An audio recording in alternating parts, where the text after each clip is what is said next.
화면이 좀 띄우려고 하는데 잠깐만요.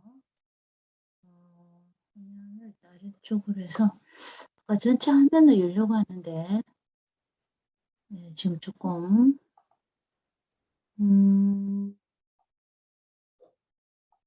잠깐만 기다려 주세요.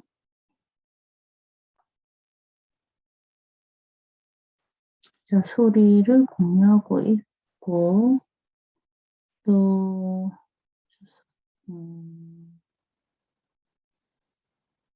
전체 화면으로 가는 게 지금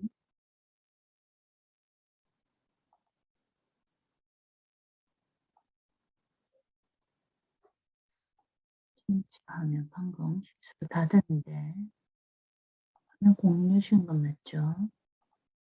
예, 죄송합니다. 자, 다시. 자, 협상의 기술. 우리가 앞 시간에는요, 힘, 시간. 예, 이렇게 두 가지. 이제 마지막 정복. 협상의 기술의 세 가지 요건. 힘, 시간, 정복. 정보입니다. 자, 정보는요, 상대가 말하지 않는 정보까지 캐내라는 것입니다. 자, 어떤 이들은 비를 느끼고 다른 이들은 비를 맞는다라고 로저 밀러가 말했어요. 자, 비를 느끼고, 예, 비를 느끼고 이 말은 바로 이 정보에 함축된 어떤 의미를 말하고 있습니다. 이 비를 정보라고 생각합시다. 자, 그리고 정보는 어떻게 얻을까? 일찍 시작해야 한다. 일찍 시작할수록 정보를 얻기가 훨씬 쉽다. 정식 대결이 시작되기 전에는 항상 더 많은 정보를 얻을 수 있다. 정보는 문제의 핵심입니다. 정보는 소통이라는 근거의 문을 열 수 있습니다. 이것은 우리가 내리는 결정에 이 현실이 영향을 미친다는 것이죠. 그런데 왜 우리는 이 정보를 얻는 데 실패할까요? 사람들과 접촉하는 협상을 제한된 행위나 사건으로 여기는 경우가 있기 때문입니다. 위기나 중요한 사건이 발생하기 전까지는 우리에게 정보가 필요할 거라는 사실을 예측하지 못합니다. 이것 때문에 연속적인 기능 이상이 초래되기도 하죠. 우리는 긴급 상황이나 마감 시한이 닥쳤을 때에만 협상이 시작되었다고 여깁니다. 또 우리는 급작스럽게 상사의 사무실로 들어가거나 불시에 자동차 대리점을 방문하거나 또 우리 앞서 얘기했던 시어스의 냉장고 판매 직원과 만나게 되겠죠. 물론 이런 여러 조건에서 정보를 얻는 것은 정말로 어렵습니다. 시간에 대해서 이야기하면서 우리는 그 협상의 마감 시간이 생각보다 훨씬 더 유연하다는 사실을 알게 되었어요. 그러니까 협상의 시작점은 항상 면 대 면, 만남이 이루어지기 몇 주 혹은 몇 달 전부터 시작됩니다. 자, 여러분이 이 책을 읽는 동안에도 아직 벌어지지 않은 많은 협상의 사전 단계를 지나고 있을지도 모릅니다. 자, 협상은 사건이 아니라 과정입니다. 협상은 근무평가나 정신질환 같은 것으로 정확히 이 어떤 시간으로 구분 지을 수가 없어요.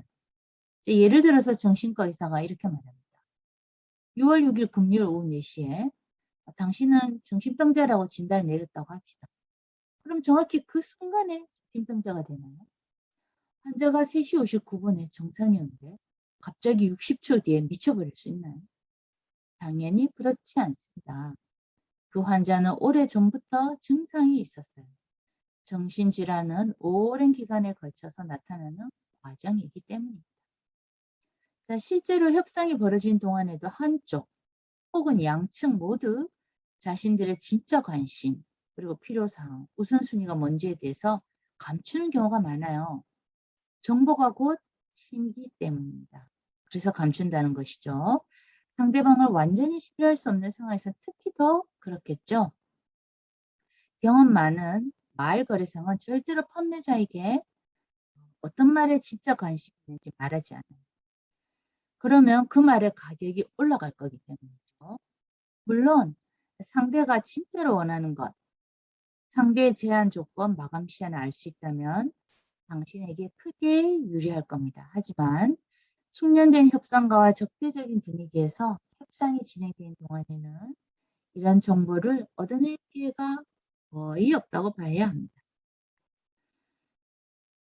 자, 이런 정보는 어떻게 얻을 수 있을까요? 바로 일찍 시작해야 합니다. 일찍 시작할수록 정보는 얻기가 더 쉬워집니다.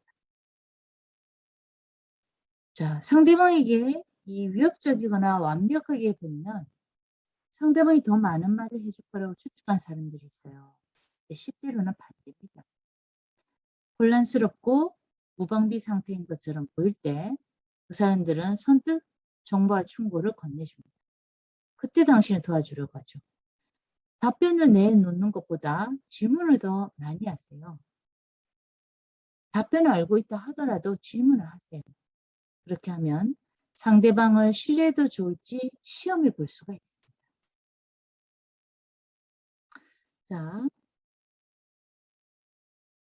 허름하게 차렸고 도와주세요. 이런 말을 하기보다는 더 많은 정보를 얻을 수 있는 방법이 있어요. 그래서 여러분이 가진 정보를 건네고 정보를 바로 얻는 거죠. 자, 그래서 다음과 같은 세 가지 이유로 선별한 정보를 정신적으로 건네게 됩니다. 자, 먼저 성경에 따르면 이런 말이 있어요. 받을 때보다 줄 때 더 많은 축복을 받는다. 두 번째, 통찰력 있는 사람이라면 이 수다 수준을 넘어서서 서로 위험을 감수해야 될 정도의 대안을 하지 않으려 할 거예요. 상대는 당신이 그에 상응하는 정보를 공유하기 전까지 자신의 정보를 공유하지 않으려고 할 겁니다. 자, 어떤 사람은 새로운 장소로 나아가도록 하려면요. 그렇게 설득하려면 당신도 공평하게 그들처럼 새로운 장소로 나아가야 합니다. 이것이 상호 간의 위험을 감수하는 행동, 즉 의도적인 양방향 신뢰 구축 방식입니다. 세 번째, 이 사전 협상 단계에서 통제된 정보를 조심스러운 표현으로 제공하면서 본 협상에서 상대 측의 기대 수준을 낮추길 기대하는 것입니다. 자, 그래서요, 이 세 번째가 좀 특히 중요한데요. 협상을 하다가 갑자기 세 번 내용을 툭 던지면 이런 반응이 올 수 있죠. 아, 그럼 말도 안 돼. 그런 얘기는 처음이야. 이렇게 반응할 수도 있다는 거죠. 자, 그렇지만 당황할 필요가 없습니다. 원래 새로운 아이디어에 적응하려면 시간이 걸립니다. 미리 친숙해진 문제일수록 더 잘 받아들이게 되죠. 그러니까 협상에서 새로운 요청을 처음 거절당했을 때 너무 놀라지 마세요.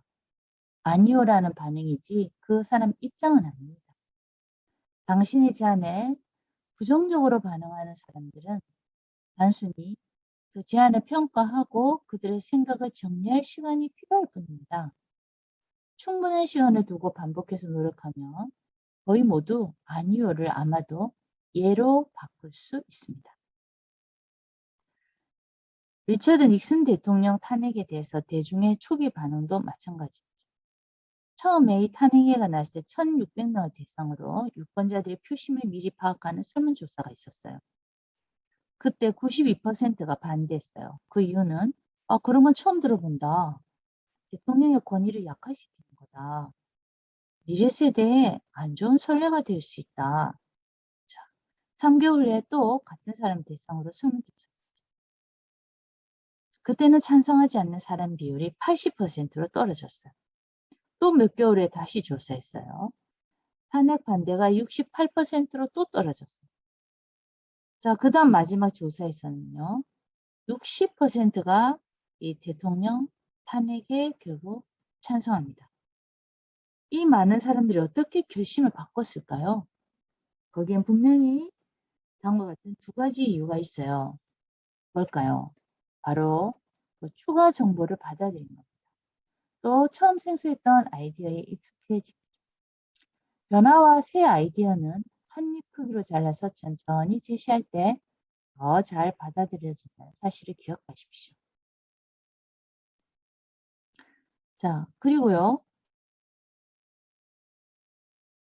의도하지 않은 신호가 나타날 수 있죠. 의도치 않게 흘러나온 메시지로 행동이나 말로 전달되기도 합니다. 그래서 무의식 중에 흘러나온 실언이 여기에 속하겠죠. 또 언어 신호가 있습니다. 말하는 내용과는 상반되는 목소리나 톤 이런 것들이 강조가 있는 거죠. 또 행동 신호도 나타날 수 있죠. 태도나 얼굴 표정, 아이 컨택, 손짓 등의 바디랭귀지로 표현되기도 합니다. 자, 회의실 테이블에 앉은 위치가 될 수도 있고요. 누군가 쿡쿡 찌르거나 어깨를 토닥이는 행동이 될 수도 있어요. 자, 이렇게 비언어적 분위기를 읽어낼 수가 있어야 됩니다. 자, 다음은요. 우리가 협상에서 이기는 기술입니다. 왜 먼저 말하는 것이 손해일지 이 비틀즈의 계약건에 관하여 우리가 다시 상기해 볼 수 있는 내용입니다. 자, 한번 이 영상을 같이 보도록 하실게요.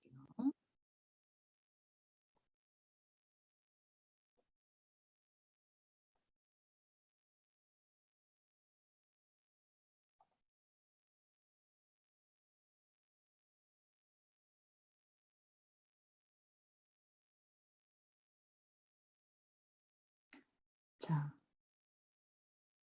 협상에서 이기는 기술, 왜 먼저 말하는 것이 손해일까?